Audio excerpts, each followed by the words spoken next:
ખેડબ્રહ્મા તાલુકા નિવૃત્ત કર્મચારી મંડળ દ્વારા વાર્ષિક સાધારણ સભાનું આયોજન ખેડબ્રહ્મા ખાતે કાશી વિશ્વનાથ મંદિરના સભાખંડમાં કરવામાં આવ્યું હતું.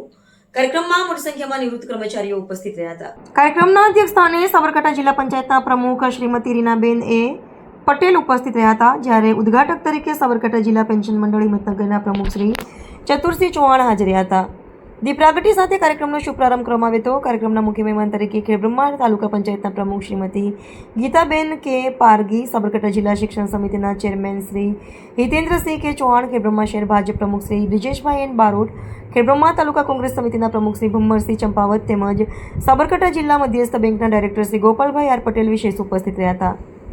તાલુકા નિવૃત્ત કર્મચારી મંડળના પ્રમુખ શ્રી મોહબ્બતસિંહ રહેવાર, મંત્રી શ્રી મગનભાઈ એમ પરમાર, ઉપપ્રમુખ શ્રી નટુભાઈ એસ પટેલ, ઉપપ્રમુખ શ્રી કીર્તિભાઈ યુ જોશી તથા સહમંત્રી શ્રી હરિભાઈ વી પટેલ સહિતના હોદ્દેદારોની ઉપસ્થિતિમાં કાર્યક્રમ સફળતાપૂર્વક યોજાયો હતો.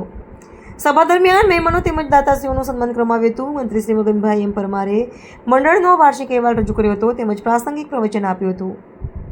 જિલ્લા પંચાયતના પ્રમુખ શ્રીમતી રીનાબેન પટેલે નિવૃત્ત કર્મચારીઓના સમાજ અને રાષ્ટ્ર નિર્માણમાં આપેલા યોગદાનની પ્રશંસા કરી હતી. તેમના કલ્યાણ માટે સતત સહકાર આપવાની ખાતરી વ્યક્ત કરી હતી. અંતે ઉપપ્રમુખ શ્રી કીર્તિભાઈ યુ જોશી દ્વારા આભાર વિધિ કરવામાં આવી હતી. કાર્યક્રમ બાદ સૌએ સ્વાદિષ્ટ ભોજનનો લાભ લીધો હતો. સમગ્ર કાર્યક્રમ સૌહાર્દપૂર્ણ અને ઉત્સાહભર્યા વાતાવરણમાં સંપન્ન થયો હતો.